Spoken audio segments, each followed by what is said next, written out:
Let's learn how to link and use media. I would like to add a record image to my equipment record for this compressor. In order to do that, I have to link my media to this record in the media section. First, I have to confirm that media storage has been configured for our database.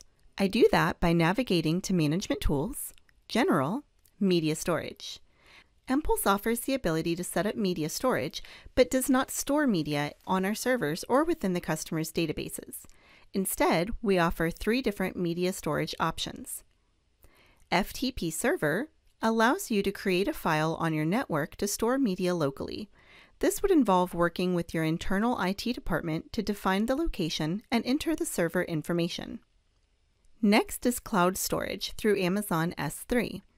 This would involve creating an account through Amazon S3 and inputting the access ID and secret key provided into MPulse. Finally, there's the option for cloud storage through the Azure Blob Storage.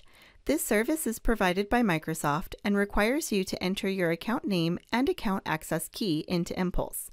You can also enter your endpoint suffix. Media storage is a database setting, so once this is set up, anyone with access to your MPulse database can use this function.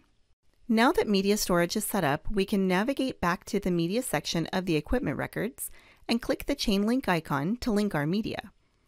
We'll select Choose Files, select the media we want to link, and click Upload. This presents as a thumbnail in the media section. To view this media, I'll click the thumbnail, then the View Detail icon.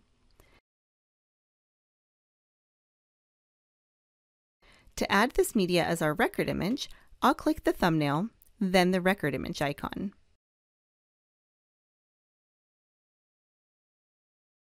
Media can be linked to most record areas within MPulse.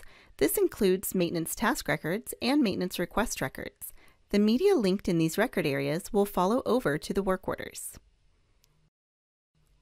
For questions about this topic or any other topic, feel free to email us at support@mpulsesoftware.com or give us a call at 800-944-1796.